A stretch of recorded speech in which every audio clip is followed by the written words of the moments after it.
व्याख्यामुद्रां करसरसिजैः पुस्तकं शङ्खचक्रे बिभ्रद्भिन्नस्फटिकरुचिरे पुण्डरीके निषण्णः अम्लानश्रीरमृतविशदैरंशभिप्लावयन् मामाविर्भूयादनगमहिमा मानसे वागधीशः नमस्ते प्राणेश प्रणतविभवायामनिमगाः नमः स्वामिन् रामप्रियतमनमन् गुरुगुण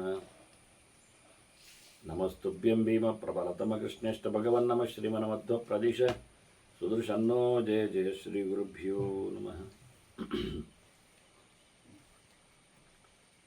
नारायणं सुरगुरुं जगदेकनाथं भक्तप्रियं सकललोकनमस्कृतं च त्रैगुण्यवर्जितमजं विभुमाद्यमीशं वन्दे भवग्रम् अमरासुरसिद्धवन्द्यं नारायणं नमस्कृत्य नरं चैव नरोत्तमं देवीं सरस्वतीं व्यासं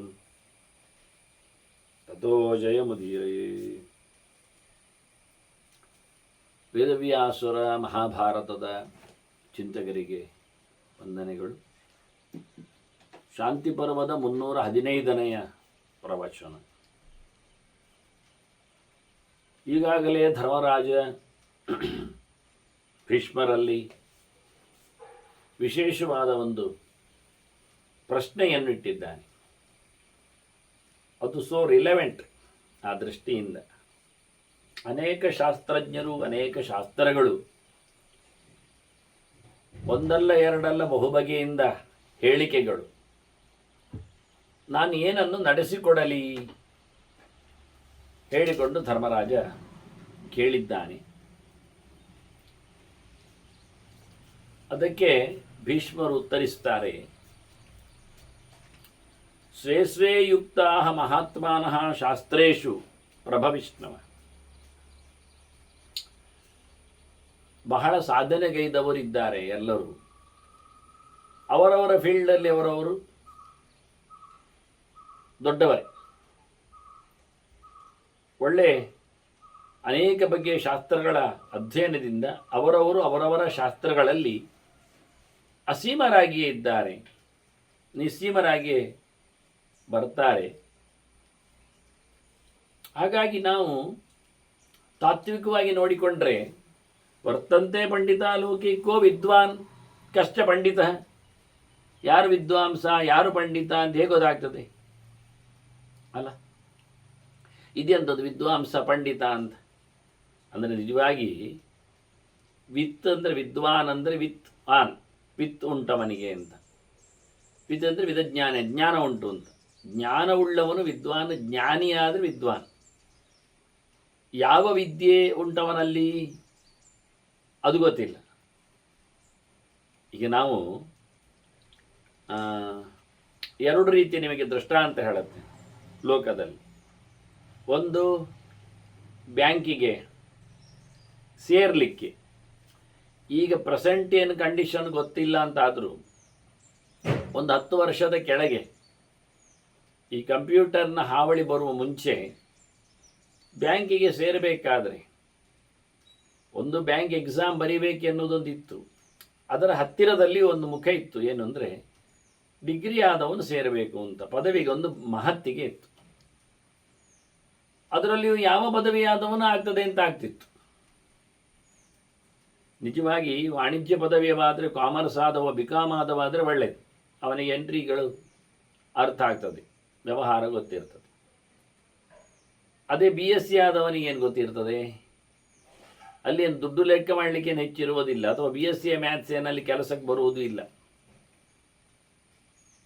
BA ಆದವನಿಗೆ ಟ್ರಾನ್ಸಾಕ್ಷನ್ಸ್ಗಳು ಹೇಗೆ ಬರ್ತವೆ? ಇವರೇನು ಮಾಡ್ತಾರೆ, ಯಾವುದೇ ಡಿಗ್ರಿ ಅಂತ ಹೇಳಿ ಅದರಲ್ಲಿರತಕ್ಕಂತಹ ಟೋಟಲ್ ಮಾರ್ಕಿನ ಮೇಲೆ. ಹಾಗಾಗಿ BSc ಅವ ಫಸ್ಟ್ ಕ್ಲಾಸ್ ಬಂದಿದ್ದರೆ, ಬಿಕಾಮ್ ಅವ ಸೆಕೆಂಡ್ ಕ್ಲಾಸ್ ಆದರೆ ಅವನಿಗೆ ಬ್ಯಾಂಕಿನಲ್ಲಿ ಕೆಲಸ ಸಿಗೋದಿಲ್ಲ, ಅವನಿಗೆ ಸಿಗ್ತದೆ. ಇದರಿಂದ ಲಾಭ ಏನಾಯಿತು? ಒಟ್ಟು ಅವನ IQ ಮೇಲೆ ಡಿಪೆಂಡ್ಸ್ ಆಯಿತು ಹೊರತು ಸಬ್ಜೆಕ್ಟಿನ ಮೇಲೆ ಆಗಲಿಲ್ಲ. ಇದಾದರೂ ಸ್ವಲ್ಪ ವಾಸಿ ಇರಲಿ.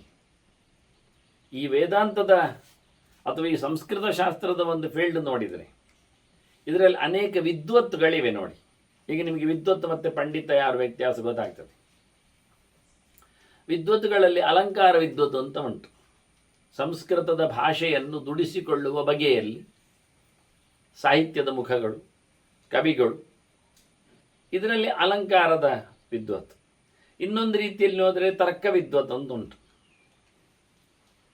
ಯಾವ ನೆಲೆಯಲ್ಲಿ ವಾದ ವಿವಾದಗಳನ್ನು ನಡೆಸಿಕೊಡಬೇಕು, ಲಾಜಿಕ್, ಯುಕ್ತಿಗಳು, ದೃಷ್ಟಾಂತಗಳು, ವ್ಯಾಪ್ತಿಗಳು, ಈ ನೆಲೆಯಲ್ಲಿ. ಇನ್ನೊಂದು ವ್ಯಾಕರಣ ವಿದ್ವತ್ತು ಅಂತ ಉಂಟು, ಗ್ರಾಮರ್, ಅದರ ಬಗ್ಗೆ ಚಿಂತನೆ.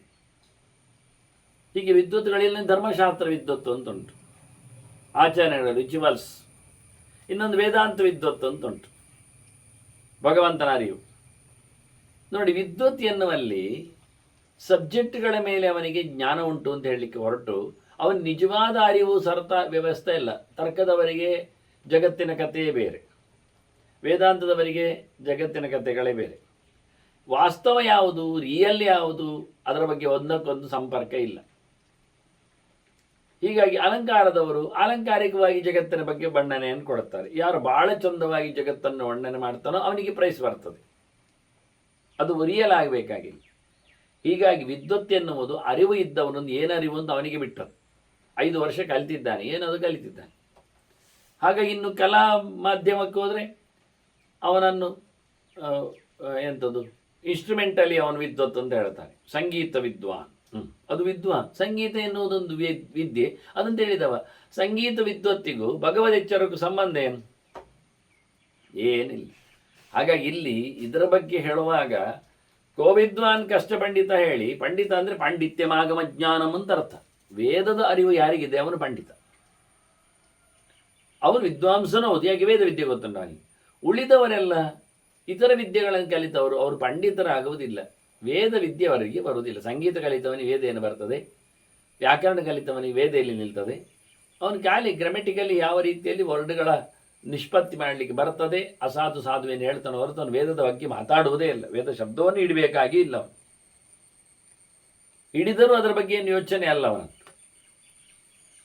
ಹೀಗಾಗಿ ಅಡುಗೆಯವನು ಮತ್ತು ಮಾರಾಟದವನು ಇದ್ದಾಗೆ. ಅಂಗಡಿಯಲ್ಲಿ ಬೇಳೆಕಾಳುಗಳ ಬಗ್ಗೆ ಎಲ್ಲ ಗೊತ್ತುಂಟು ಅವನಿಗೆ. ಅಡುಗೆಯವನು ಹೋಗಿ ಈ ಬೇಳೆಯಲ್ಲಿ 5 kg ತಗೊಂಡ್ರೆ ಎಷ್ಟು ಜನರಿಗೆ ಊಟ ಹಾಕಲಿಕ್ಕೆ ಆಗ್ತದೆ, ಎಷ್ಟು ಜನರನ್ನು ನಾನು ಸುಧಾರಿಸಬೇಕು, ಯಾವ ರೀತಿಯಲ್ಲಿ ಸಾರು ಮಾಡಬೇಕೆಲ್ಲ ಕೇಳಿದರೆ ಅವನು ಹೇಳ್ತಾನೆ, ನಾನು ಅಡುಗೆಯವಲ್ಲ, ನಾನು ವ್ಯಾಪಾರಿ, ನನಗೆ ಈ ಕಾಳು ಆಳುಗಳೆಲ್ಲ ಗೊತ್ತುಂಟು, ಅದರ ಆಚೆಗೆ ಏನು ಗೊತ್ತಿಲ್ಲ ಅಂತಾನೆ. ಹಾಗೆ ಒಂದೊಂದು ಪಾರ್ಶಿಯಲಿ ಇವರೆಲ್ಲ ತಿಳ್ಕೊಂಡದ್ರಿಂದ ಇವರನ್ನು ವಿದ್ವಾನ್ ಅಂತ ಕರೆದಿದ್ದಾರೆ ಹೊರತು ಇವರಿಗೆ ವೇದ ಗೊತ್ತಿಲ್ಲ, ವೇದದಲ್ಲಿ ಬಂದಿರತಕ್ಕ ದೇವರು ಗೊತ್ತಿಲ್ಲ. ಅದರಿಂದ ಯಾರು ವೇದಾಂತಿಗಳಲ್ಲ, ಇವರು ಪಂಡಿತರಲ್ಲ. ಅದರಿಂದ ಇವರು ಇಷ್ಟೆಲ್ಲ ಮಾತಾಡ್ತಾ ಇದ್ದಾರಲ್ಲ, ಇಲ್ಲಿ ಒಂದೊಂದು ಬಗ್ಗೆ ಒಬ್ಬೊಬ್ಬರು ಹೇಳ್ತಾರಲ್ಲ, ಅವರ ಪಾಡಿನಲ್ಲಿ ಎಕ್ಸ್ಪರ್ಟ್ಗಳೇ. ಆದರೆ ತತ್ವ ವಿಚಾರದಲ್ಲಿ ಅವರು ಗಟ್ಟಿ ಹೇಳಲಿಕ್ಕೆ ಆಗೋದಿಲ್ಲ. ಅದರಿಂದ ಕೋ ವಿದ್ವಾನ್ ಅಂದಾಗ ಕಹ ಅವಿದ್ವಾನ್ ಅಂತ ಅರ್ಥ ಮಾಡಲಿ ಆಗ್ತದೆ. ಯಾರು ತಿಳಿದವನು ಎನ್ನುವುದು ಗೊತ್ತಾಗುವುದಿಲ್ಲ. ತತ್ವ ತಿಳಿದವನು ಯಾರು, ತತ್ವ ತಿಳಿಯದವನಾರು ಅಂತ ಅರ್ಥ ಆಗುವುದಿಲ್ಲ. ಸರ್ವೇಷಾಂ ತತ್ವ ಅಜ್ಞಾಯ ಯಥಾ ರುಚಿ ತಥಾ ಭವೇತ್. ಇವತ್ತೆಲ್ಲ ಜನ ಏನು ಮಾಡ್ತೊಂಡ, ಈ ಎಲ್ಲರನ್ನು ಯಾರೂ ತಿಳ್ಕೊಳ್ಳುವುದಿಲ್ಲ. ಮತ್ತು ಅವರಿಗೆ ಯಾವುದರಲ್ಲಿ ರುಚಿ ಉಂಟು ಅಲ್ಲಿ ಹೋಗಿಬಿಡ್ತಾರೆ. ಅವನ ಮೇಲೆ ವಿಶೇಷ ಅಭಿಮಾನವನ್ನು ಇಡ್ತಾರೆ. ಮ್ಯಾನ್ ಅಂತೇವಲ್ಲ ನಾವು, ಅಷ್ಟೇ. ಹಾಗಾಗಿ ಕೆಲವರೆಲ್ಲ ತತ್ವಗಳು, ಚಿಂತನೆಗಳು ಕೆಲವರಿಗೆ ಬೇಕಾಗಿಲ್ಲ. ಇವರೆಲ್ಲ ಖಾಲಿ ಕಲಾರಸಿಕರಿದ್ದಾಗಿ. ಹಾಡುಗಾರರ ಮೇಲೆ ಕೆಲವರು ತಮ್ಮತನವನ್ನು ಆಟಗಾರರ ಮೇಲೆ ಕೆಲವರು ಭಾರಿ ಆತ್ಮೀಯತೆಯನ್ನು ತೋರಿಸ್ತಾರೆ. ಕೆಲವರು ರಾಜಕಾರಣಿಗಳ ಮೇಲೆ ಇದ್ದಾರೆ. ರಾಜ್ಯ ಹೇಗಿರಬೇಕು, ದೇಶ ಎಷ್ಟು ಮಟ್ಟಿನಲ್ಲಿ ಬರಬೇಕು ಎನ್ನುವುದು ಇವರ ತಲೆಯಲ್ಲಿಲ್ಲ. ಅದನ್ನು ಯಾವ ರೀತಿಯಲ್ಲಿ ಡೀಲ್ ಮಾಡ್ತಾರೆ ಎನ್ನುವವರ ಮೇಲೆ ಇವರಿಗೆ ಅಭಿಮಾನ ಇರ್ತದೆ. ಹೀಗಾಗಿ ಎಲ್ಲವನ್ನು ಎಲ್ಲರೂ ತಿಳ್ಕೊಂಡು ಈ ರೀತಿಯಾಗಿ ನಡೆಸುವುದಿಲ್ಲ. ಅವರವರ ರುಚಿಯಂತೆ ಅವರು ಮುಂದುವರಿತಾರೆ. ಹೀಗೊಂದು ಚಿಂತನೆಯನ್ನು ಭೀಷ್ಮರು ಕೊಟ್ಟು ನಡೆದ ಘಟನೆ ಹೇಳುತ್ತೇನೆ ಅಂತ ಹಳೆಯ ಇತಿಹಾಸವೊಂದನ್ನು ಅವರು ಮೆಲುಕು ಹಾಕ್ತಾರೆ. ಹಿಂದೊಮ್ಮೆ ತುಂಬ ಜನ ಋಷಿಗಳು ಸೇರಿದ್ರು. ಎಲ್ಲಿ? ಹಿಮವತ್ಪಾರ್ಶ್ವ ಆಸೀನಾ ಋಷಯ ಸಂಶಿತ ವ್ರತ. ಒಳ್ಳೆ ಆಚಾರ ನಿಷ್ಠರಾಗಿದ್ದಾರೆ, ತಿಳ್ಕೊಂಡಿದ್ದಾರೆ, ಜ್ಞಾನಿಗಳಿದ್ದಾರೆ. ಹೀಗಾಗಿ ಒಂದು 6000 ಲೆಕ್ಕ ಹೇಳ್ತಾರೆ ಅವರು. ನೋಡಿ, ಷಡ್ಸಹಸ್ರಾಣಿ ಋಷಯ ಮುನಯ 6000 ಋಷಿಗಳು ಕಲೆತಿದ್ದಾರೆ. ನಮಗೆ ಇವಾಗ 1-2 ಸಾವಿರ ಕಲೆತಾಗ ಅವರನ್ನು ಹೇಗೆ ನಿಭಾಯಿಸುವುದು ಎನ್ನುವುದು ಕಷ್ಟ ಕಾಣ್ತದೆ. ಕೆಲವೊಮ್ಮೆ ಅವರಿಗೆ ಊಟೋಪಚಾರಗಳು, ಇರಲು ವ್ಯವಸ್ಥೆಗಳು, ಕೊನೆಗೆ ಊಟೋಪಚಾರ ಆದರೂ ನಡೆಸ್ಬೋದು, 1-2 ಅಂದಾಗ ಸಿಕ್ಕಿ ಬೀಳ್ತೇವೆ ನಾವು. ಮತ್ತೆ ಶೌಚದ ವ್ಯವಸ್ಥೆ ಭಾರಿ ದುರ್ಭರ ಆಗ್ತದೆ. ಹಾಗಾಗಿ ಇದು ಹಿಮಾಲಯದ ತಪ್ಪಲಿನಲ್ಲಿ ಆದ ಘಟನೆ ಅಂದಾಗ ಸ್ವಲ್ಪ ದುರ್ಗಮವಾದ ಪ್ರದೇಶವು, ವಾತಾವರಣವು ಸರಿಯಾಗಿ ಅನುಕೂಲವಾಗಿ ಇರುವುದಿಲ್ಲ ಅಲ್ಲಿ. ಹೀಗಾಗಿ ಇಲ್ಲಿ 6000 ಋಷಿಗಳು ಕಲಿತಿದ್ದಾರೆ. ಅಲ್ಲಿ ಒಂದು ದೊಡ್ಡ ಗಲಾಟೆ, ಚರ್ಚೆ, ಗೋಷ್ಠಿ. ಮಹಾವಿವಾದ ಸಂಯುಕ್ತ ಋಷೀಣಾಂ ಭಾವಿತಾತ್ಮನ, ಅವರು ಆತ್ಮದ ಬಗ್ಗೆ ಎಚ್ಚರವುಳ್ಳವರು. ಹಾಗಾಗಿ ಈ ಪ್ರಪಂಚವನ್ನು ಆತ್ಮಾತೀತವಾಗಿ ಹೇಳುವವರಲ್ಲವರು. ಚೈತನ್ಯವನ್ನು, ಚಿತ್ತಂಶವನ್ನೆಲ್ಲ ಒಪ್ಪುವವರವರು. ಹೀಗಾಗಿ ಭಗವಂತನ ಎಚ್ಚರ ಉಳ್ಳವರು. ಅವರು ಒಂದು ಚರ್ಚೆಯಲ್ಲಿ ನಿಂತು, ಏನು ಚರ್ಚೆ ಬಂತ ಅಲ್ಲಿ ಕೇಳಿದ ಸಬ್ಜೆಕ್ಟ್ ಏನಾಯಿತು ಅಂದರೆ, ತತ್ರ ಕೇಚಿತ್ ಧ್ರುವಂ ವಿಶ್ವಂ ಶೇಶ್ವರಂತು ನಿರೀಶ್ವರಂ. ಈ ವಿಶ್ವದ ಬಗ್ಗೆ, ಪ್ರಪಂಚದ ಬಗ್ಗೆ ಅವರಿಗೆ ವಿವಾದ ಎದ್ದಿತು. ಜಗತ್, ಈ ಜಗತ್ತು ಇದೆ, ಅನುಭವಕ್ಕೆ ಸಿಗ್ತದೆ.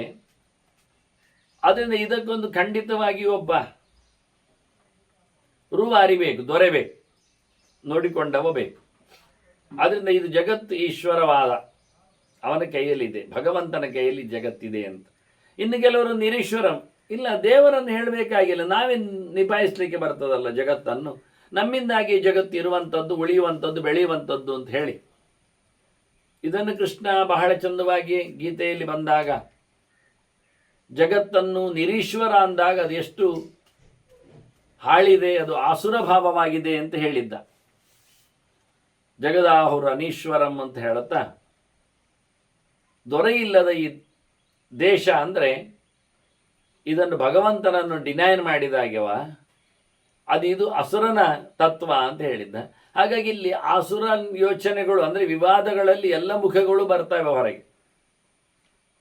ಈ ರೀತಿಯಾಗಿ ಚರ್ಚೆಗಳು ಆಗ್ತಾ ಇದ್ದವು. ಪ್ರಾಕೃತಂ ಕಾರಣಂ ನಾಸ್ತಿ ಸರ್ವಂ ನೈವಂ ಇದಂ ಜಗತ್. ಅಲ್ಲ, ಇದಕ್ಕೆ ಪ್ರಕೃತಿ ಕಾರಣವಾಗಿದೆ, ಅಲ್ಲಿಂದ ಈ ಪ್ರಾಕೃತವಾದ ಪ್ರಪಂಚಕ್ಕೆ ಅಸ್ತಿತ್ವ ಉಂಟು ಹೇಳಿದರೆ ಇಲ್ಲ ಬಾ, ಪ್ರಕೃತಿಯೂ ಕಾರಣ ಅಲ್ಲ. ಪ್ರಕೃತಿಯಲ್ಲಿ ನಾವು ಎರಡನ್ನು ಗಮನಿಸ್ತೇವೆ, ಜಡವಾದ ಪ್ರಕೃತಿ ಅಂತ, ಚಿನ್ಮಯವಾದ ಪ್ರಕೃತಿ ಅಂತ. ಜಡವಾದ ಪ್ರಕೃತಿ ಅಂದರೆ ಇದು ಪರಿಣಾಮಕ್ಕೆ ಕಾರಣವಾಗುವಂಥದ್ದು. ಅದನ್ನು ಒಪ್ಪಿಕೊಳ್ಳದ ಹಾಗೆ ಕೆಲವರು ನೋಡ್ತಾ ಇದ್ದಾರೆ. ಮತ್ತೆ ಚಿತ್ಪ್ರಕೃತಿಯ ಬಗ್ಗೆ ಎಚ್ಚರವೇ ಇಲ್ಲ. ಹಾಗಾಗಿ ಇದು ಹಾಗಲ್ಲ, ಇದು ಹೀಗಲ್ಲ ಅಂತ ಒಬ್ಬೊಬ್ಬರು ಒಂದೊಂದು ರೀತಿಯಲ್ಲಿ ಜಗತ್ತು ಹೀಗಿಲ್ಲ, ಜಗತ್ತು ಹೀಗಿದೆ ಅನ್ನೋದರ ಬಗ್ಗೆ ಎಚ್ಚರ, ಚಿಂತನೆ ಸಾಗ್ತಾ ಇತ್ತು. ಮುಂದಕ್ಕೆ ಹೋದಾಗ ಈ ಪ್ರಾಕೃತ ಕಾರಣ, ಪ್ರಕೃತಿ ಕಾರಣ ಅನ್ನೋದರ ಬಗ್ಗೆಯೂ ಅವರಿಗೆ ಹೌದು ಅಲ್ಲ ಅನ್ನೋದರ ಬಗ್ಗೆಯೂ ಗಲಾಟೆ. ಅದರಲ್ಲಿ ಯಾವ ಪ್ರಕೃತಿ ಅನ್ನೋ ನೆಲೆಯಲ್ಲಿ ಅನೇನ ಚ ಅಪರೇ ವಿಪ್ರಾಹ, ಇದು ಪ್ರಕೃತಿಯಲ್ಲಿ ಕಾರಣ ಇದೆ ಎನ್ನುವ ನೆಲೆಯಲ್ಲಿಯೂ ಕೆಲವರು ಮಾತಾಡಿಕೊಂಡ್ರು. ಇನ್ನು ಕೆಲವರು ಅದರದ್ದು ಸ್ವಭಾವ, ಆಗುವುದು, ಹೋಗುವುದು, ಇರುವುದು, ಬಿಡುವುದು ಎಲ್ಲ ಸ್ವಭಾವಂ ಕರ್ಮಚಾಪರೆ. ಅದಕ್ಕೆ ಆ ವಸ್ತುವಿಗೆ, ದ್ರವ್ಯಕ್ಕೆ ಸಂಬಂಧಪಟ್ಟಂತಹ ಒಂದು ವ್ಯವಸ್ಥೆ. ಅದು ತನ್ನಷ್ಟಕ್ಕೆ ನೋಡಿ, ಮಳೆ ಬಿದ್ದಾಗ, ನೆಲ ಒದ್ದೆ ಆದಾಗ ನಾಯಿ ಕೊಡೆಗಳು ಹೇಳುತ್ತವೆ. ಹಾಗೆಯೇ ಮಳೆ ಬಂದಾಗ, ಬೆಳೆ ಬೆಳೆದಾಗ ಈ ಮಿಣುಕು ಹುಳಗಳು ಕಾಣುತ್ತವೆ. ಕೆಲವೊಮ್ಮೆ ಗೆದ್ದಲು ಹುಳುಗಳು ಹೇಳುತ್ತವೆ.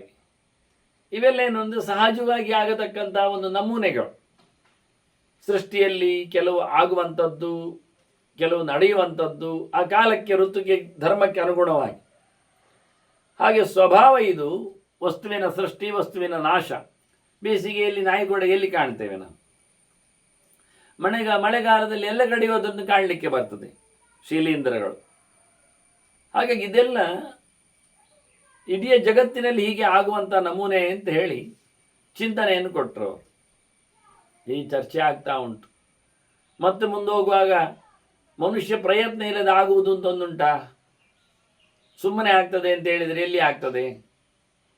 ನಾಯಿಕೊಡೆಗಳು ಮೇಲೆದ್ದು ಬಂದ ಹೇಳಿಗಳು ಮನುಷ್ಯನ ಮೇಲೆ ಬರಲಿ, ಭೂಮಿ ಹೊಡೆದು ಒಂದೊಂದೇ ಬೇಕಾದಾಗ ಬೇಕಾದ ಊರಿನಲ್ಲಿ ಹಾಗೆ ಮತ್ತೆ ಕಾರಣ ಆಗಬೇಕಲ್ಲ.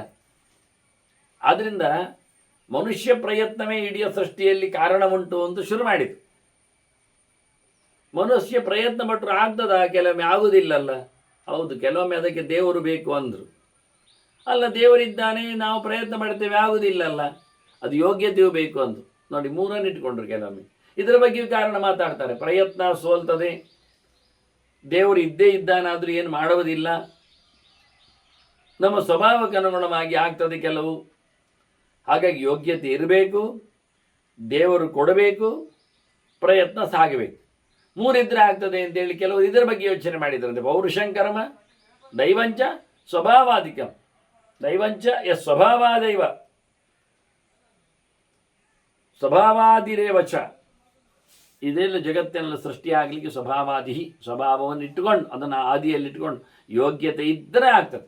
ಯೋಗ್ಯತೆ ಇದ್ದರೆ ಕೆಲಸ ಮಾಡಿದರೆ, ಇದೆ ಹೆಣ್ಣಿಗೆ ಹೆಣ್ಣುತನದ ಯೋಗ್ಯತೆ ಇದ್ದರೆ, ಹೆರುವ ಯೋಗ್ಯತೆ ಇದ್ದರೆ, ಗಂಡಿಗೆ ಪುಂಸ್ತ್ವದ ಪೌರುಷದ ಯೋಗ್ಯತೆ ಇದ್ದರೆ ಮಕ್ಕಳಾಗ್ತದೆ, ಹೇಳಿದ ಹಾಗೆ.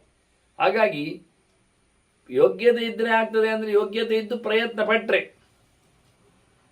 ಪಟ್ಟರು ಯೋಗ್ಯತೆ ಇದ್ದರೂ ಆಗದೆ ಹೋದರೆ ದೇವರಿದ್ದಾನೆ, ದೇವರ ಅನುಗ್ರಹ ಇಲ್ಲ ಅಂತ ಆದರೂ ಆಗ್ತದೆ. ಹಾಗಾಗಿ ದೇವರ ಅನುಗ್ರಹ ಬೇಕು, ಪ್ರಯತ್ನ ಬೇಕು, ಯೋಗ್ಯತೆ ಬೇಕು. ಹೆಣ್ಣಿನಲ್ಲಿ ಹೆಣ್ಣುತನದ ಯೋಗ್ಯತೆ, ಮಗುವನ್ನು ಪಡೆಯುವ ಸಾಧ್ಯತೆ, ಅದರಂತೆ ಅದಕ್ಕೆ ಬೇಕಾಗಿರತಕ್ಕಂಥ ಆ ಕಾಲದಲ್ಲಿನ ಪ್ರಯತ್ನ, ಅದರ ಆಚೆಗೆ ಭಗವಂತನ ಪರಿಪೂರ್ಣವಾದಂತಹ ಅನುಗ್ರಹ. ಅವನಿಗೀಗ ಈ ಹೆಣ್ಣಿಗೆ ನಾನು ಮಗುವನ್ನು ಕೊಡಬಹುದು ಈ ಜನ್ಮದಲ್ಲಿ ಅನ್ನತಕ್ಕಂಥ ಸಂಕಲ್ಪ ಅವನಿಗೆ ಬಂದರೆ ಸಿಗ್ತದೆ. ಹೆಣತನದ ಯೋಗ್ಯತೆ ಇದ್ದರೂ, ಮಗುವನ್ನು ಪಡೆಯುವ ಯೋಗ್ಯತೆ ಇದ್ದರೂ ಭಗವಂತ ಕೊಡದೇ ಇರ್ಬೋದು, ಪ್ರಯತ್ನಿಸಿದ್ರು. ಈ ಜನ್ಮದಲ್ಲಿ ಬೇಡ, ಬರೋ ಜನ್ಮದಲ್ಲಿ ಅಂತ, ಅಥವಾ ಕಳೆದ ಜನ್ಮದಲ್ಲಿ ಅಂತ. ಹಾಗಾಗಿ ಇದೆಲ್ಲಕ್ಕೂ, ಸಂಪತ್ತಿನ ಲಾಭಕ್ಕೂ, ವಿದ್ಯೆಯ ಸಂಪ್ರಾಪ್ತಿಗೂ, ಅಧಿಕಾರದ ವ್ಯವಸ್ಥೆಗೂ, ವ್ಯಾಪಾರದ ನೆಲೆಗೂ ಎಲ್ಲಕ್ಕೂ ಇದು ಅನ್ವಯ. ಹೀಗೆ ಯೋಗ್ಯತೆಯೂ ಬೇಕು, ದೇವರು ಬೇಕು, ಪ್ರಯತ್ನವೂ ಬೇಕು. ಹೀಗೆ ಮಾಡಿಕೊಳ್ಳುವ ಚಿಂತನೆಯನ್ನು ಮಾಡ್ತಾ ಇದ್ದಾರೆ. ಹೀಗೆ ಒಟ್ಟಾರೆ ನಾನಾ ಹೇತುಕಯುಕ್ತ, ನಾನಾ ಹೇತು ಶತೈರ್ಯುಕ್ತ, ನೂರು ಗಟ್ಟಲೆ ಯುಕ್ತಿಗಳು, ನಿಮಿತ್ತಗಳು, ಕಾರಣಗಳು, ಹೇತುಗಳು ಏನೆಲ್ಲ ಹೇಳುತ್ತಾ ನಾನಾ ಶಾಸ್ತ್ರ ಪ್ರವರ್ತಕ ಬಗೆಯ ಶಾಸ್ತ್ರಗಳನ್ನು ಪ್ರೆಸೆಂಟ್ ಮಾಡ್ತಾರೆ, ಅದನ್ನು ತಿಳಿಸಿಕೊಡ್ತಾರೆ, ಅಧ್ಯಯನ ಮಾಡಿ ಬಂದಿದ್ದಾರೆ. ಹೀಗೆ ಜಿಗೀಷಂತ ಪರಸ್ಪರಂ, ಪ್ರತಿಯೊಬ್ಬರಿಗೂ ಗೆಲ್ಲಬೇಕು, ತಾವು ಹೇಳಿದ್ದೆ ಸರಿ ಆಗಬೇಕು, ಅದರ ಮೇಲೆ ಪೈಪೋಟಿ ಜಿದ್ದು. ಹಾಗಾಗಿ ಅದು ಜೋರು ಗಲಾಟೆ ಆಯ್ತದು. 6,000 ಅಂದರೆ ಕಮ್ಮಿ ಆಚನ. ನಾವು 6 ಜನ ಇದ್ದಾಗಲೇ ಮೈಕೆಲ್ಲ ಉಡಿ ಮಾಡ್ತೇವೆ, ಕೆಲವೊಮ್ಮೆ ಸ್ಟೇಜೆಲ್ಲ ಕುಟ್ಟಿ ಹೋಗ್ತದೆ. ನಾನು ಹೇಳೋದು ಒಂದು ನಿಮಿಷ ಅದೇ ಸುಮಾರು ನಿಮಿಷ ಆಗಿರ್ತದೆ ಮಾತಾಡಿದ್ದೆಲ್ಲ, ಹೊರಗಿನಿಂದ ಲೈವಲ್ಲಿ ಕೇಳಿಕೊಳ್ಳುವಾಗ. ಇವರದ್ದು ಇಷ್ಟು ಜನರದ್ದು ಒಟ್ಟು ಸೇರಿಕೊಂಡಿದ್ದೆಲ್ಲ ಗಲಾಟೆ ಆಗುವ ಪಾತ್ರದಂಡ ವಿಘಾತಂಚ. ಕೆಲವರದ್ದೆಲ್ಲ ಕಮಂಡಲ್ಲೆಲ್ಲ ನೆಪ್ಪೆ ನ್ಯಾಯ ಆಯ್ತಂತೆ, ಅದರಲ್ಲಿ ಕುಟ್ಟಿದ್ದಾರೆ ಕೆಲವರು ಅಂತ ಅರ್ಥ. ಅಂದರೆ ಮೈಗೆಲ್ಲ ಕೆಲವು ನೆಲಕ್ಕೆ ಬಡಿತಾರೆ ಹೇಳಲಿಕ್ಕೆ ಹೋಗುವಾಗ ಬಡ ಅಂತ. ಕೆಲವರು ಅದನ್ನು ಗರ್ವದಲ್ಲಿ ಚೆಲ್ಲಿದ್ದಾರೆ. ಕೋಲುಂಟು ಕೆಲವರ ಹತ್ರ, ದಂಡ. ಪ್ರತಿಯೊಬ್ಬನಿಗೂ ಬ್ರಹ್ಮಚಾರಿಗೆ ದಂಡ ಇದ್ದಾಗೆ, ಸನ್ಯಾಸಿಗೆ ದಂಡ ಇದ್ದಾಗೆ, ಗೃಹಸ್ಥನಿಗೂ ವಾನಪ್ರಸ್ಥನಿಗೂ ದಂಡ ಉಂಟು. ಅವ ಕೋಲು ಬಿಟ್ಟಿದ್ದಾನೆ ಅಷ್ಟೇ, ಕೋಲುಂಟು. ಅಥವಾ ಕೋಲು ಮುರಿದಿದ್ದಾನೆ, ಅಥವಾ ಯಾರು ಮುರಿದಿದ್ದಾರೆ ಅಂತ ಅರ್ಥ. ಕೋಲು ಪ್ರತಿಯೊಬ್ಬನಿಗೂ 4 ಆಶ್ರಮದವರ ಕೈಯಲ್ಲಿಯೂ ಕೋಲು ಬೇಕೇ. ಆದರೆ ಅದು ವೈಣವಿ ಅಲ್ಲ ಅಂತ ಅಷ್ಟೇ. ಬಿದಿರಿನ ಕೋಲಲ್ಲ, ಪಾಲಾಶ ದಂಡಾದಿಗಳಲ್ಲ, ಅದು ವ್ಯವಸ್ಥೆ ಉಂಟು. ಹಾಗಾಗಿ ಇವತ್ತು ಕೋಲು ಬಿಟ್ಟವನೇ ಇರುವುದು ಮನುಷ್ಯ.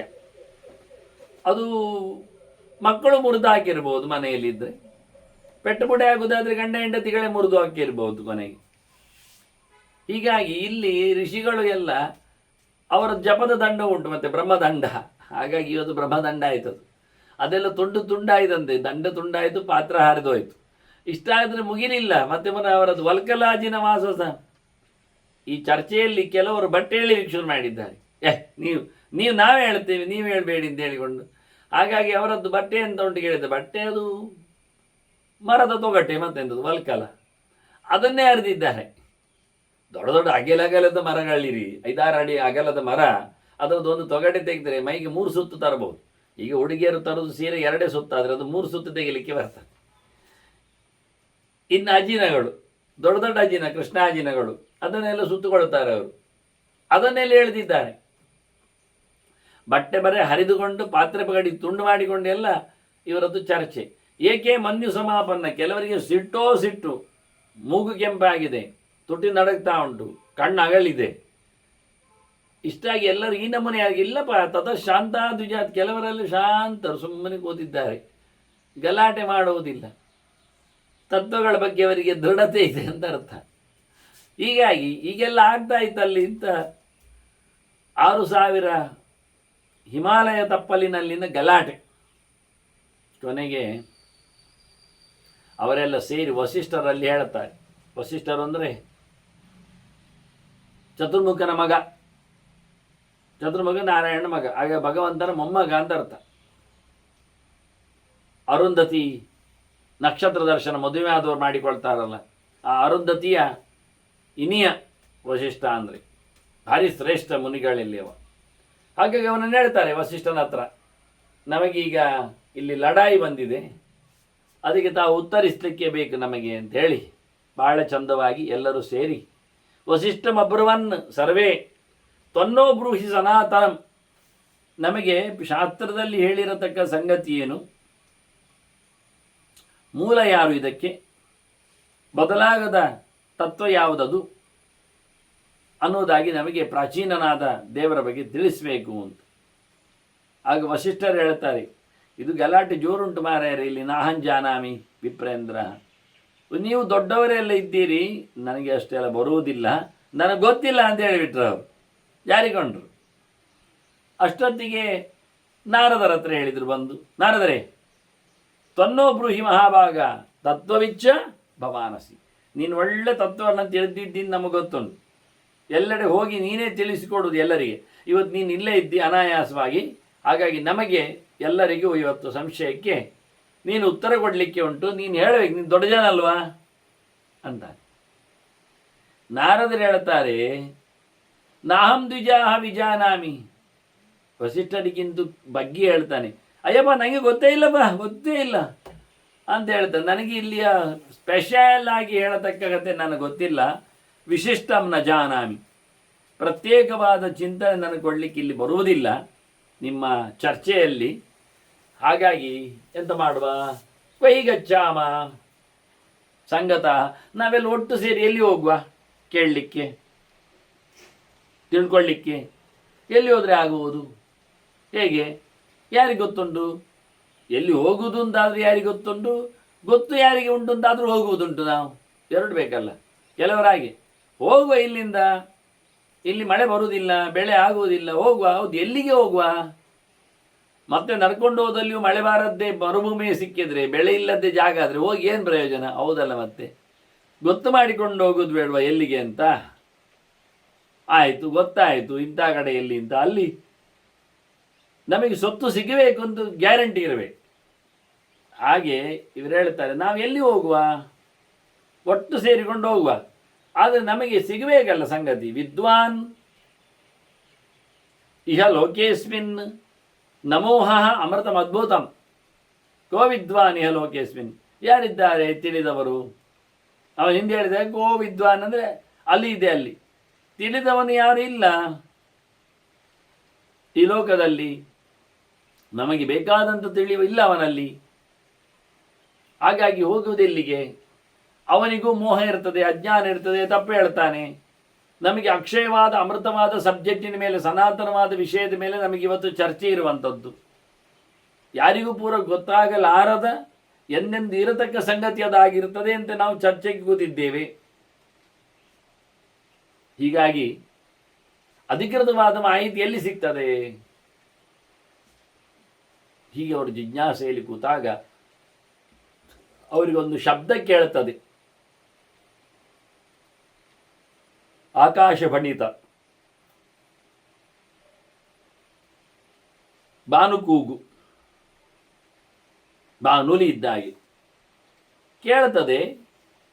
ತಚ್ಚತೆ ಶುಶ್ರೂಹು ವಾಕ್ಯಂ ಬ್ರಾಹ್ಮಣಾ ಅಶರೀರಿಣ, ವ್ಯಕ್ತಿ ಕಾಣುವುದಿಲ್ಲ, ಶಬ್ದ ಕೇಳ್ತದೆ, ಎಲ್ಲರೂ ಕೇಳಿಕೊಂಡ್ರೆ ಅಂತ ಹೇಳುದದು ಅಂತ.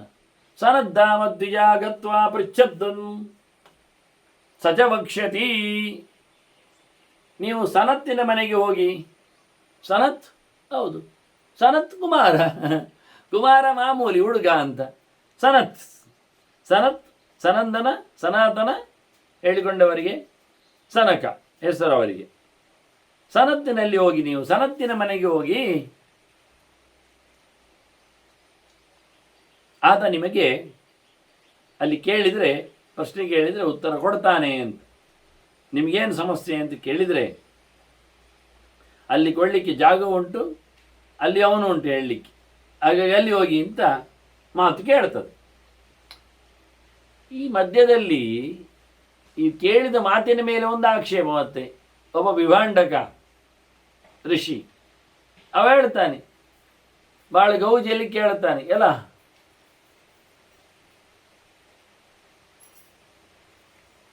ಧರ್ಮರಾಜನು ಹೇಳುವಾಗ ಭೀಷ್ಮರು ಹೇಳ್ತಾರೆ, ತಮಃ ಕಶ್ಚಿತ್ ದ್ವಿಜವರ್ಯ ಸತ್ತಮಃ ವಿಭಾಂಡಕ ಪಂಡಿತ ವೀರ ವೇದರಾಶಿ.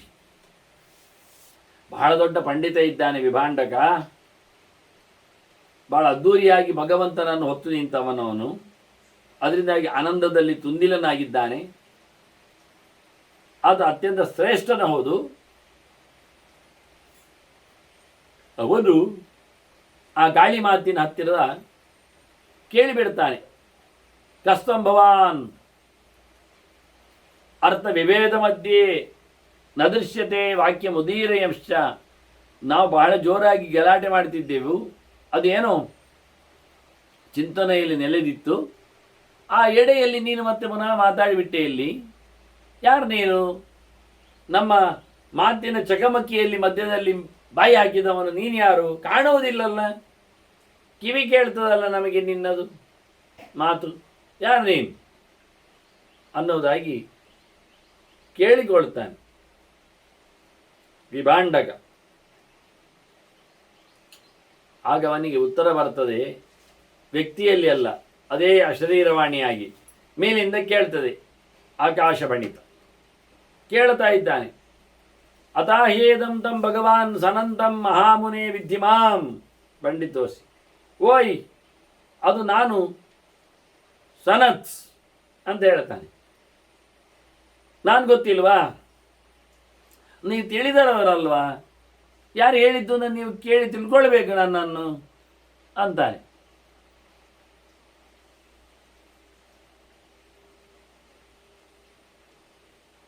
ಸನತ್ ಕುಮಾರನು ಸಾಮಾನ್ಯ ಅಲ್ಲ, ಚತುರ್ಮುಖನ ಮಗನೇ. ಋಷಿಯಾದಿಗಳು ವಶಿಷ್ಠಾದಿಗಳು ಹುಟ್ಟುವ ಮುಂಚೆ ಹುಟ್ಟಿದವ. ಲೋಕದಲ್ಲಿ ಬ್ರಹ್ಮನಿಂದ ಹುಟ್ಟಿದಾಗ ಶಿವನಿಕ್ಕಿಂತಲೂ ಮೊದಲು ಹುಟ್ಟಿದವ ಒಂದು ದೃಷ್ಟಿಯಿಂದ. ಹಾಗಾಗಿ 4 ಮಕ್ಕಳು, ಅವರಲ್ಲಿ ಒಬ್ಬ ಪ್ರಧಾನನಿದ್ದಾನೆ. ಅದೇ ಹೆಸರಿನಲ್ಲಿ ಭಗವಂತನೂ ಇದ್ದಾನೆ, ಸನತ್ ಕುಮಾರ ಅಂತ ಹೆಸರಿನಲ್ಲಿ. ತಮ್ಮ ಸ್ಕಂದ ಇತ್ಯಾಚಕ್ಷತೆ ಅಂತ ಶ್ರುತಿ ಐತರೇ ಅವನನ್ನು ಸ್ಕಂದ ಅಂತ ಹೇಳ್ತದೆ. ಯಾರನ್ನು? ಸನತ್ ಕುಮಾರನನ್ನು. ಬ್ರಹ್ಮದೇವರ ಮಗ ಸನತ್ ಕುಮಾರ, ಅವನೇ ವಿಷ್ಣುವಿನ ಮಗ ಮನ್ಮಥ, ಅವನೇ ಚತುರ್ಮುಖನ ಮಗ ವಿಷ್ಣುವಿನ ಮಗ, ಬ್ರಹ್ಮದೇವರ ಮಗ ಸನತ್ ಕುಮಾರ, ವಿಷ್ಣುವಿನ ಮಗ ಮನ್ಮಥ, ಅವನೇ ಶಿವನ ಮಗ ಸ್ಕಂದ. ಇಷ್ಟಲ್ಲದೆ ದೇವರು ಒಂದು ಸನತ್ ಕುಮಾರ ಅಂತ ಒಂದು ಪ್ರತ್ಯೇಕ ರೂಪದಲ್ಲಿ ಇದ್ದಾನೆ, ಬ್ರಹ್ಮಚಾರಿ ರೂಪದಲ್ಲಿ. ಅವನು ಎಲ್ಲರಿಗೂ ಪಾಠ ಮಾಡಿದವ. ಈ ಚತುರ್ಮುಖನ ಮಕ್ಕಳಿಗೂ, ಮೊದಲ ಮಕ್ಕಳಿಗೂ ಸಹ ಪಾಠ ಮಾಡಿದವ, ನಾರದರಿಗೂ ಪಾಠ ಮಾಡಿದ್ದಾನೆ. ಹೀಗಾಗಿ ಭಗವಂತನ ಒಂದು ಕುಮಾರ ರೂಪ ಇದೆ. ಅವನು ರುದ್ರದೇವರಿಗೆ ಹೆಚ್ಚು ಕೆಲಸ ಕೊಟ್ಟವ. ಇಲ್ಲಿ ಅವನ ನೆನಪೂ ಇದೆ, ಇವನ ಕಥೆಯೂ ಇದೆ. ಮಾತು ಕೇಳಿದ್ದರಲ್ಲಿ ಭಗವಂತನದ್ದೇ ಪಾತ್ರ ಇರುವುದು. ಇನ್ನು ಮುಂದಕ್ಕೆ ಅವರು ಹುಡುಕಿಕೊಂಡು ಹೋಗುವಾಗ ಸನತ್ ಕುಮಾರ ಸಿಗ್ತಾನೆ, ತ್ರಿಮೂರ್ತಿಗಳ ಮಗನಾದವ ಜೀವ. ಹಾಗಾಗಿ ಇವರು ಕೇಳಿಬಿಟ್ರು ಯಾರು ಅಂತ ಹೇಳಿ. ಆಗ ಅವನು ಹೇಳ್ತಾನೆ, ಋಷಿಂ ಪುರಾಣಂ ಸಕಲೈಕ ರೂಪಂ ಯಮ ಅಕ್ಷಯಂ ವೇದವಿದೋ ವದಂತಿ. ನಾನು ಗೊತ್ತಿಲ್ವ ನಿಮಗೆ? ನನ್ನನ್ನು ಹಳೆಯ ಋಷಿ ಅಂತ ತಿಳ್ಕೊಳ್ತಾರೆ, ಮೊದಲು ಹುಟ್ಟಿ ಬಂದವ. ಅನ್ನೋ ನೆಲೆಯಲ್ಲಿ ಚತುರ್ಮುಖನ ಮಕ್ಕಳಾಗಿ, ಹಾಗಾಗಿ ಅತ್ಯಂತ ಯಾವುದೇ ಕೊರತೆಗಳು ಇಲ್ಲದೆ ವಿಶೇಷವಾದ ಅರಿವಿನ ಜೊತೆಯಲ್ಲಿ ನಾನು ಎಲ್ಲ ಕಡೆಯಲ್ಲಿ ಸಂಚಾರ ಮಾಡುವವನಾಗಿ ಇದ್ದೇನೆ ತಿಳಿದವರಾಗಿ ಹೇಳುತ್ತಾರೆ ಅಂತ ಹೇಳಿಬಿಟ್ಟ. ಮತ್ತೆ ವಿಭಾಂಡಕ ಕೇಳುತ್ತಾನೆ, ಅಲ್ಲಯ್ಯ ನೀನು ಕಾಣಿಸಿಕೊಳ್ಬೇಕಲ್ಲ ನಮಗೆ, ಸ್ವರೂಪ ಸಂಸ್ತಂಭದ ಎದುರು ಬಂದು ಹೇಳು ಮಾರಾಯ, ಮೋರೆ ತೋರಿಸಿ ಹೇಳು, ನಿನ್ನ ರೂಪವನ್ನು ಕಾಣಬೇಕು ನಾನು. ತ್ವಮೇಕೋ ಅಸ್ಮದ್ ಋಷಿಪುಂಗವಾದ್ಯ ನ ಸತ್ಸ್ವರೂಪಂ ಅಥವಾ ಪುನಃ ಕಿಂ. ಅಲ್ಲ ನೀನೊಬ್ಬನೇ ಇರುವುದಾ? ನೀನೇ ದೇವರ? ನಮಗಿಲ್ಲಿ ಗಲಾಟೆ ಬರ್ತಾ ಇರುವಾಗ ವಿಶ್ವದ ಬಗ್ಗೆ ನೀನು ಸರಿಯಾಗಿ ಕಾಣ್ತೀಯಾ ಅಥವಾ ನೀನು ಕಾಣುವುದಿಲ್ಲವ? ನಿನಗೆ ರೂಪ ಉಂಟೋ ಇಲ್ಲವೋ? ನೀನು ಸತ್ತೋ ಅಸತ್ತೋ? ಈ ರೀತಿಯಾಗಿ ವಿಭಾಂಡಕನೇ ಅವನಿಗೆ ಪ್ರಶ್ನೆ ಕೇಳಲಿಕ್ಕೆ ಶುರು ಮಾಡಿದ್ದಾನೆ, ಯಾಕೆ ಕಾಣುವುದಿಲ್ಲ ಏನು ಅಂತ ಹೇಳಿಕೊಂಡು. ಆಗ ಕಾಣದ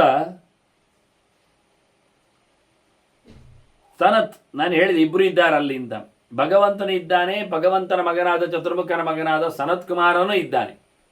ವಾಸ್ತವವಾಗಿ ಭಗವಂತನ ಸನತ್ ಕುಮಾರ ರೂಪ ವಿಶೇಷವಾಗಿ ಬ್ರಹ್ಮಪುತ್ರನಲ್ಲಿ ಸನತ್ ಕುಮಾರಲ್ಲಿ ಪ್ರವೇಶ ಮಾಡಿ ಸನತ್ ಕುಮಾರಮ ಪರಂ ಬ್ರಹ್ಮಪುತ್ರ ವಿವೇಶಯ ಅಂತ.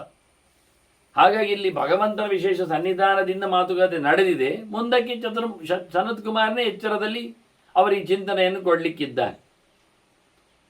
ಹಾಗಾಗಿ ಇವನು ನಾನು ಅನ್ನುವಲ್ಲಿ ದೇವರ ವಿಶೇಷತೆಯಲ್ಲಿ ಕಾಣುತ್ತದೆ. ಆಗ ಇವ ಹೇಳ್ತಾನೆ, ನಿಜವಾಗಿ ದೇವರಾಗಿ ನಿಂತವನೇ ಹೇಳಬೇಕಾದ ವಿಷಯ.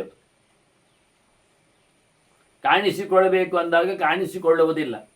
ಯಾಕೆಂದರೆ ಆಕಾಶದಲ್ಲಿ ಗಾಳಿ ಎನ್ನುವುದು ಇದೆ, ಕಾಣಿಸಿಕೊಳ್ತದ. ಹಾಗೆ ವಾಯುವ್ಯ ಶರೀರಗಳಿಂದ ಅವರು ಮಾತಾಡಿದರೆ ನಮಗೆ ಎಂಥದ್ದು ಕೇಳಲಿಕ್ಕೆ ಬರ್ತದೆ, ನೋಡಲಿಕ್ಕೆ ಆಗುವುದಿಲ್ಲ.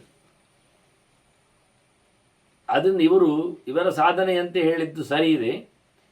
ಇವ ಹೇಳುತ್ತಾನೆ, ನೀನು ಯಾಕೆ ಕಾಣಿಸುವುದಿಲ್ಲ ಅಂತ ಕೇಳಿದರೆ, ಏ ಮುನೇ ಕಥಂ ವಾಕ್ಯಮಿದಂ ಪ್ರವೇಶಿ.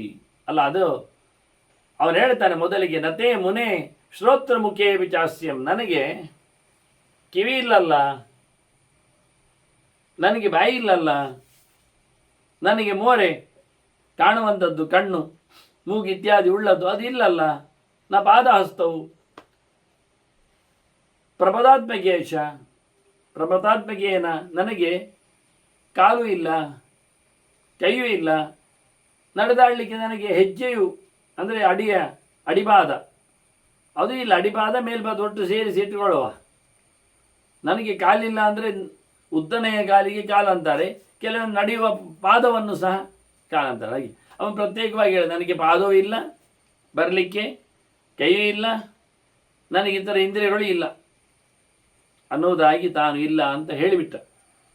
ಕೂಡಲೇ ಋಷಿ ಮತ್ತೆ ಪ್ರಶ್ನೆ ಕೇಳ್ತಾರೆ, ಇಲ್ಲ ಅಂತಾದರೆ ಮತ್ತೆ ಮಾತಾಡಿದ್ದೆ ಹೇಗಿದು? ನಮಗೆ ಕೇಳಿಸಿದ್ದು ಯಾವ ಕಡೆಯಿಂದ? ಎಂತ ವಿಚಿತ್ರ ಆಯ್ತಲ್ಲ. ಮುನೇ ಕಥಂ ವಾಕ್ಯಮಿದಂ ಪ್ರವೇಶಿ. ನೀನು ಹೇಗೆ ಹೇಳ್ತೀವಿ ಶಬ್ದವನ್ನು? ಓದಿಕೊಂಡು ಸಂಸ್ಕಾರದಿಂದ ಧಾರಣೆಯಿಂದ ಹೇಳಬೇಕಲ್ಲ ಮುಂದಕ್ಕೆ. ನೀನು ಹಾಗೆ ಹೇಳ್ತಾ ಇದ್ದೀಯಲ್ಲ, ಅದೇಗೆ ಹೇಳಿದೆ? ನಚಾಸ್ಯಮಂತ ನಚ ವಿದ್ಯತೆ ಚೇತ್. ನಿನಗೆ ಬಾಯಿ ಇಲ್ಲ, ಮೋರೆ ಇಲ್ಲ, ಹೇಳಲಿಕ್ಕಿಲ್ಲ, ಯೋಚನೆ ಇಲ್ಲ ಹೇಳಿದರೆ ಮತ್ತೆ ಹೇಗೆ ಹೇಳ್ತೆ ಅರ್ಥ ಆಗಬೇಕಲ್ಲ. ಇಲ್ಲದೆ ಹೇಳಲಿಕ್ಕೆ ಆಗುವುದಿಲ್ಲ. ಆದರೆ ನೀನು ಹೇಳ್ತಾ ಇದ್ದಿಂದ್ರೆ ಅದೆಲ್ಲ ಇರಲೇಬೇಕು, ಉಂಟು. ಯಾರಿಲ್ಲ ಹೇಳಿತ್ತು ಅಂತ ಅವನನ್ನು ಉತ್ತರಿಸುವಂತೆ ಪ್ರಚೋದನೆ ಮಾಡಲಿಕ್ಕೆ ಮತ್ತೆ ಪುನಃ ವಿಭಾಂಡಕ್ಕೆ ಕೇಳಿದರೆ ಅಲ್ಲಿಂದ ಉತ್ತರವೇ ಬರಲಿಲ್ಲ ಇವನಿಗೆ. ಯಾರಿಗೂ ಉತ್ತರ ಇಲ್ಲ. ಶಬ್ದ ಕೇಳಿತ್ತು, ಮತ್ತೆ ನಿಂತಿತ್ತು, ಏನು ಶಬ್ದ ಆಗಲಿಲ್ಲ. ಮತ್ತು ಇವರೆಲ್ಲ ಯೋಚನೆ ಮಾಡಿಕೊಂಡು ಸೀದಾ ಬೆಟ್ಟ ಹತ್ತುವುದು ಅಂತ ಮಾಡಿದ್ದಾರೆ. ಈಗ ಏನಾದರೂ ಅಲ್ಲಿರಬಹುದು ಗೌಜಿ, ಇಲ್ಲಿ ಇಲ್ಲ ಹೇಳಿ ಹಿಮಾಲಯದ ಬೆಟ್ಟವನ್ನು ಹತ್ತಲಿಕ್ಕೆ ಶುರು ಮಾಡಿತು. ನ ಶುಶ್ರೂಭೂತ್ ತತಸ್ತತ್ತು ಪ್ರತಿವಾಕ್ಯಂ ದ್ವಿಜೋತ್ತಮಾಹ. ಭೀಷ್ಮರು ಹೇಳ್ತಾರೆ, ಅವರಿಗೆ ಮತ್ತೆ ಮಾತು ಕೇಳಲಿಲ್ಲ, ಅಶರೀರವಾದಂಥ ಮಾತು ಕೇಳಲಿಲ್ಲ. ನಿರೀಕ್ಷಮಾಣಾಹ ಆಕಾಶಂ, ಮೇಲಕ್ಕೆ ನೋಡಿದರು, ಕಣ್ಣರಳಿಸಿದ್ರು. ಪ್ರಾಹಸಂತಾತತಸ್ತತಃ ಒಬ್ಬರಿಗೊಬ್ಬರು ನೋಡಿಕೊಂಡು ನೆಗಾಡಿದ್ರು. ಆ ಬಳಿಕ ಹಿಮಾಲಯದ ತಪ್ಪಲಿಗೆ ಬೆಟ್ಟದ ತುದಿಗೆ ಏರ್ಲಿಕ್ಕೆ ಹೊರಟಿದ್ದಾರೆ. ಅಲ್ಲಿ ಧ್ಯಾನಕ್ಕೆ ಕೂತಿದ್ದಾರೆ.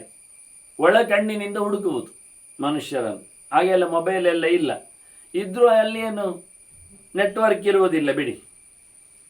ಹಾಗಾಗಿ ಇವರು ಮನಸ್ಸಿನಲ್ಲೇ ಚೆಕ್ ಮಾಡ್ತಾ ಕೂತಿದ್ದಾರೆ. ಸಿಕ್ಕಿದ. ಗಾಳಿಯಲ್ಲಿ ಮಾತಾಡಿದ ಸನತ್ ಕುಮಾರನ ವ್ಯವಸ್ಥೆ ಅವರಿಗೆ ಕಂಡಿತು. ಒಳ್ಳೆ ಜಪತಪ ಅನುಷ್ಠಾನಗಳನ್ನು ನಡೆಸಿಕೊಳ್ಳುತ್ತಿರುವ ಸನಕನನ್ನು ಅವರು ಕಂಡರು. ಸನಕ ಅಂದರೆ ಸನತ್ ಕುಮಾರನನ್ನು ಅವರು ಗಮನಿಸಿದರು. ಆದರೆ ಅವನು ಇವರ ಹತ್ರ ಇನ್ನೂ ಮಾತಾಡಲಿಕ್ಕೆ ಕೇಳಲಿಕ್ಕೆ ಬರುವ ಸ್ಥಿತಿಯಲ್ಲಿಲ್ಲ. ಅವನು ಧ್ಯಾನ ಮಾಡುತ್ತಾ ಇದ್ದಾನೆ, ದೇವರನ್ನು ಮಾತಾಡಿಸ್ತಾ ಇದ್ದಾನೆ ಒಂದು ದೃಷ್ಟಿಯಿಂದ ಗಟ್ಟಿಯಾಗಿ. ಹೀಗಾಗಿ ಇವರು ಕಾದರು ಅವನ ಹತ್ರ ಮಾತಾಡಬೇಕು ಅಂತ. 1 ವರ್ಷ ಕಾದಿದ್ದಾರೆ ಆ ಋಷಿಗಳೆಲ್ಲ ಸೇರಿ. ಅವರ ಆಶ್ರಮಕ್ಕೆ ಬಳಿಗೆ ಹೋಗಿ 1 ವರ್ಷ ಕಾದ ಬಳಿಕ ಸನತ್ ಕುಮಾರನಿಗೆ ಧ್ಯಾನದಿಂದ ಎಚ್ಚರಾಗಿದೆ. ಬಂದು ಕೇಳುತ್ತಾರೆ ಋಷಿಗಳು ನಮಸ್ಕಾರ ಮಾಡಿದಾಗ, ನಿಮಗೇನಾಗಬೇಕು ಕೇಳಿರಿ, ನನಗೆ ಗೊತ್ತುಂಟು ನೀವು ಅದು ಮೇಲಿನ ಮಾತು ಕೇಳಿ ಬಂದವರು ಅಂತ. ಹಾಗಾಗಿ ಅದು ನಾನೇ ಹೇಳಿಕೊಡುತ್ತೇನೆ, ನೀವು ಕೇಳಿ ಅಂತ ಬಹಳ ಚೆನ್ನಾಗಿ ಹೇಳಿದ. ತಿಳಿಲಿಕ್ಕುಂಟು ಅನ್ನೋ ನೆಲೆಯಲ್ಲಿ ಚಿಂತನೆಯನ್ನು ತಂದ. ಆಗ ಅವರೆಲ್ಲ ಋಷಿಗಳು ಕೇಳುತ್ತಾರೆ, ತಮಬ್ರುವನ್ನ ಪ್ರಾಂಜಲಯ, ಕೈ ಮುಗಿದುಕೊಂಡು ಕೇಳಿದ್ರು. ವಾಸ್ತವವಾಗಿ ಮಹಾಮುನಿಂ ದ್ವಿಜೋತ್ತಮಂ ಜ್ಞಾನನಿಧಿಂ ಸುನಿರ್ಮಲಂ, ದೊಡ್ಡ ಮಟ್ಟಿನ ಜ್ಞಾನವುಳ್ಳ ಅತ್ಯಂತ ಎತ್ತರದ ಶುದ್ಧ ಸ್ವರೂಪನಾದ ತಪ್ಪು ಕಲ್ಪನೆಗಳು ಇಲ್ಲದ ಮಹಾಮುನಿಯಾದ ಸನತ್ ಕುಮಾರನನ್ನು ಕೇಳಿಕೊಳ್ಳುತ್ತಾರೆ. ಕಥಂ ವಯಂ ಜ್ಞಾನನಿಧಿಂ ವರೇಣ್ಯಂ ಯಕ್ಷ್ಯಾಮಹೇ ವಿಶ್ವರೂಪಂ ಕುಮಾರ. ಓ ಸನತ್ ಕುಮಾರ ಋಷಿಗಳೇ, ನಾವು ಭಗವಂತನನ್ನು ಯಾವ ನೆಲೆಯಲ್ಲಿ ತಿಳಿಯುವ? ಜ್ಞಾನನಿಧಿಂ, ಅವನು ಪರಿಪೂರ್ಣವಾದ ಜ್ಞಾನರೂಪನಿದ್ದಾನೆ, ಸರ್ವೋತ್ತಮನಿದ್ದಾನೆ. ಅಂಥವನನ್ನು ಹೇಗೆ ಪೂಜೆ ಪುನಸ್ಕಾರಗಳಿಂದ ವಿಶ್ವರೂಪನಿದ್ದಾನೆ, ಇಡೀ ಜಗತ್ತನ್ನು ನಿರ್ಮಿಸಿದವನಿದ್ದಾನೆ, ಈ ಜಗತ್ತಿನ ರೂವಾರಿದ್ದಾನೆ, ಜಗತ್ತಿನ ಸ್ವಾಮಿ ಅನಿಸಿದ್ದಾನೆ. ಇವನ ಬಗ್ಗೆ ನಾನು ಹೇಗೆ ತಿಳ್ಕೊಳ್ಳುವುದು ಅಂತ ನಮಗೊಂಚೂರು ಹೇಳಿಕೊಡಿ. ಪ್ರಸೀದನೋ ಭಗವನ್ ಜ್ಞಾನಲೇಶಂ, ಸ್ವಲ್ಪವಾದರೂ ವಿಷಯವನ್ನು ನಮಗೆ ಹೇಳಿಕೊಟ್ಟರೆ ನಾವು ತಿಳ್ಕೊಂಡದರಂತೆ ನಡಿಲಿಕ್ಕೆ ಉಂಟು. ಅದನ್ನು ಹೇಳಿ ನಮಗೆ. ಹೆಚ್ಚು ಜನರೆಲ್ಲ ಮೋಕ್ಷ ಸುಖಕ್ಕೋಸ್ಕರವನೆಡೆಗೆ ಧಾವಿಸ್ತಾರೆ. ಮಧು ಪ್ರಯಾತಾಯ ಸುಖಾಯ ಸಂತಹ. ಮಧು ಅಂದರೆ ಆನಂದ. ಅಸೌವಾವದೇವ ಮಧು ಅಂತ ಹೇಳಿದಾಗೆ ನಾವಿವತ್ತು ಮಧು ಅಂದರೆ ಜೇನುತುಪ್ಪ ಅಂತೀವಿ, ಅದಕ್ಕಿಂತಲೂ ಅತ್ಯಂತ ವಿಲಕ್ಷಣವಾದ ಮಧುರ ಅಂತೇಳಿ ಮಧು ಪ್ರಯಾತಾಯ, ಜೇನುವನ್ನು ಧಿಕ್ಕರಿಸುವ, ಅದಕ್ಕಿಂತ ದಾಟಿ ನಿಂತ ಸುಖ. ಅದು ಬಾಹ್ಯವಾದ ಚಿಂತನೆ ಹೇಳಲಿಕ್ಕೆ. ಮಧು ಅಂದರೆ ಆನಂದ, ಮಧ್ಯುತ್ಯಾನಂದ ಉದ್ದಿಷ್ಟ ಅಂತ. ಹಾಗಾಗಿ ಮೋಕ್ಷದ ಆನಂದಕ್ಕೆ, ಇಲ್ಲಿಂದ ಬಿಡುಗಡೆಗೆ, ನಿರಂತರವಾದ ನೆಲೆಗೆ, ಭಗವಂತನನ್ನು ಹತ್ತಿರದಲ್ಲಿ ಶಾಸ್ತ್ರದಲ್ಲಿ ಹೇಳಿದಂತೆ ಕಾಣುವ ಪರಿಸ್ಥಿತಿಗೆ ಎಲ್ಲರೂ ಚಿಂತನೆ ಮಾಡ್ತಾರ. ಎತ್ತದ್ ಪದಂ ವಿಶ್ವರೂಪಂ ಮಹಾಮುನೆ, ಅದೆಂಥದ್ದು ದೇವರ ರೂಪಚಿಂತನೆ ಹೇಗೆ ಅದು? ತದ್ಬ್ರೂಹಿ ಕಿಂ ತತ್ರ ಮಹಾನುಭಾವ, ಭಗವಂತನ ಪರಿಪೂರ್ಣವಾದ ಅನುಭವವುಳ್ಳವೋ ಋಷಿಯೇ, ನಮಗೆ ಆ ದೇವರ ಒಂದು ಪರಿಚಯವನ್ನು ಮಾಡಿಬಿಡಬೇಕು, ಅದನ್ನು ಹೇಳಬೇಕು, ಅದನ್ನು ತಿಳಿಸಬೇಕು ಅಂತ. ಹೀಗೆ ಋಷಿಗಳು ಪ್ರಶ್ನಿಸಿದ್ದಾರೆ. ಭೀಷ್ಮರು ಹೇಳ್ತಾರೆ ಸತೈರ್ ವಿಯುಕ್ತ ಅಂತ. ಮಾತುಕತೆಗೆ ಸನತ್ ಕುಮಾರನನ್ನು ಎಳೆದಿದ್ದಾರೆ, ಚಿಂತನೆಗೆ ತಂದಿದ್ದಾರೆ. ಸಹ ತೈರ್ ವಿಯುಕ್ತ ಅಂದ್ರೆ, ಸಹ ಅಂದರೆ ಸನತ್ ಕುಮಾರನು ತರ್ತು, ಸಹ ಅಂದರೆ ಸನತ್ ಅವನನ್ನು ಋಷಿಗಳೆಲ್ಲ ಪ್ರಶ್ನೆಯಲ್ಲಿ ತಮ್ಮೆಡೆಗೆ ಸೆಳೆದಿದ್ದಾರೆ. ಅದು ಹೇಗೆ ಕೇಳಿದರೆ ಬಹಳ ಚಂದವಾದಂತಹ ಒಂದು ಚಿಂತನೆ. ಅವನು ಹೇಳುವಾಗಲೂ ಶುಭಾಜ್ಞೆಯ, ಭಗವಂತನನ್ನು ಹೇಳಲಿಕ್ಕೂ ದೇವರ ಆಜ್ಞೆ ಬೇಕು. ಹಾಗಾಗಿ ಭಗವಂತನಲ್ಲಿ ಕೇಳಿಕೊಂಡು ಹೇಳ್ತಾರೆ. ಆದ್ದರಿಂದ 1 ವರ್ಷ ಅವ್ರು ನೋಡಿ ಕೇಳಲಿಕ್ಕೆ ಬರ್ತಾರೆ ಅಂದಾಗಲೇ ಬಹಳ ಎತ್ತರದಲ್ಲಿ ಮೌನದಲ್ಲಿ ಕೂತು ಭಗವಂತನ ಮಾತಾಡಿಸಿ ಅವರಂದರೆ ನಾ ಸಂವತ್ಸರ ವಾಸನೆ ಪ್ರಭ್ರೂಯಾದಿತ್ಯಾಚಾರ್ಯ ಇತ್ಯಾಚಾರ್ಯ ಅಂತ. ವಾಸ್ತವವಾಗಿ ಪ್ರಶ್ನೆ ಕೇಳದೆ ಉತ್ತರಿಸಬಾರದು ಎನ್ನುವುದು ಹೇಗೆ ಉಂಟು ಅಷ್ಟೇ ವ್ಯವಸ್ಥೆಯಲ್ಲಿ ಕೇಳಿದ ತಕ್ಷಣ ಹೇಳಲಿಕ್ಕೂ ಇಲ್ಲ ಅಂತಲೂ ಉಂಟು. ಕೇಳಲಿಕ್ಕೂ ಹೇಳಲಿಕ್ಕೂ ಬಂದಾಗಲೇ ವರ್ಷಗಟ್ಟಲೆ ಕೂತ್ಕೊಳ್ಳಿಕ್ಕೆ ಉಂಟವ. 1 ವರ್ಷ ಋಷಿಗಳು 6,000 ಜನರು ತಿಳಿದವರು ಸನತ್ ಕುಮಾರಲ್ಲಿ ಪ್ರಶ್ನಿಸಿಕೊಳ್ಳಬೇಕಾದರೆ, ಸನತ್ ಕುಮಾರ್ ಅಂದರೆ ಇಂದ್ರ ಸಮ ಇದ್ದಾನೆ, ಕಾಮ ಸಮಾವ, 3 ದೇವತೆಗಳ ನಂತರದವನು 4ನೇವ. ಬ್ರಹ್ಮದೇವ ದೊಡ್ಡ ಸಂಗತಿ. ಆದರೆ 2ನೇ ಜೀವರಲ್ಲಿ ಭಗವಂತ ದೊಡ್ಡದೇ ಅಲ್ವ, ಸರ್ವೋತ್ತಮ. ಅವನು ಬಿಟ್ಟರೆ ಬ್ರಹ್ಮದೇವರೇ ಅಲ್ವ, ಮತ್ತು ರುದ್ರನೇ ಅಲ್ವ. ಇದು ತ್ರಿಮೂರ್ತಿಗಳು ನಮ್ಗೆ ಗೊತ್ತಿರುವುದು. ತ್ರಿಮೂರ್ತಿಗಳ ನೆಕ್ಸ್ಟ್ ಸ್ಟೇಜ್ ಯಾರು ಅಂದರೆ ತ್ರಿಮೂರ್ತಿಗಳ ಮಗನ ಸ್ಟೇಜ್.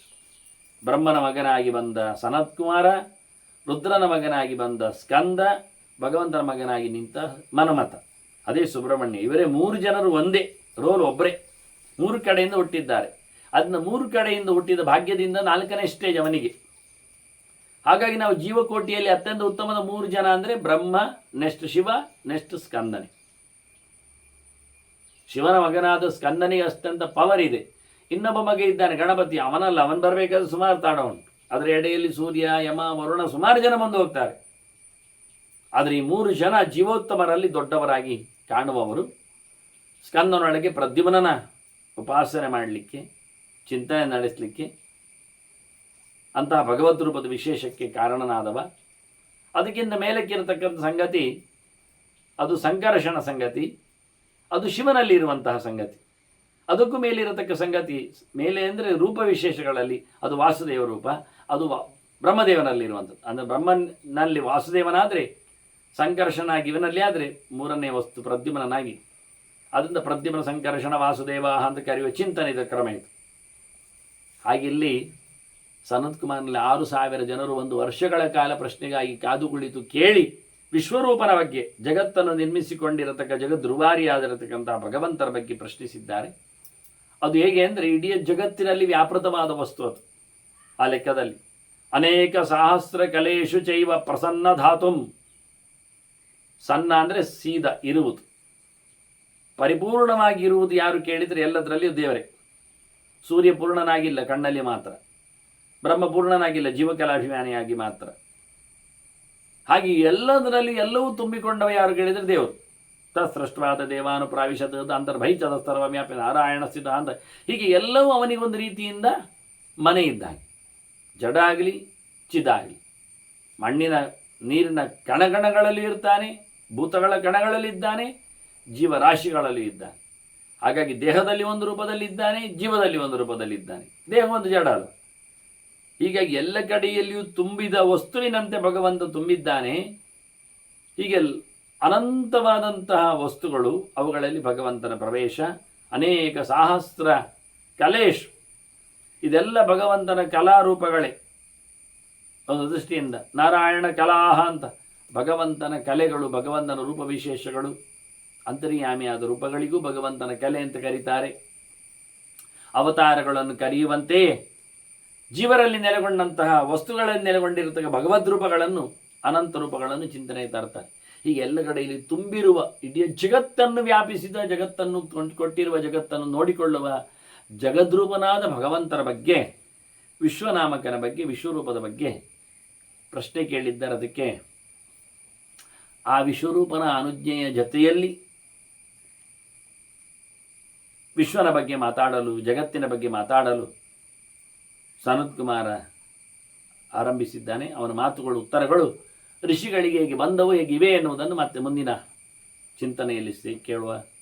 ಶ್ರೀಕೃಷ್ಣ ಅರ್ಪಣ. ನಾರಾಯಣ ನಾರಾಯಣ ನಾರಾಯಣ.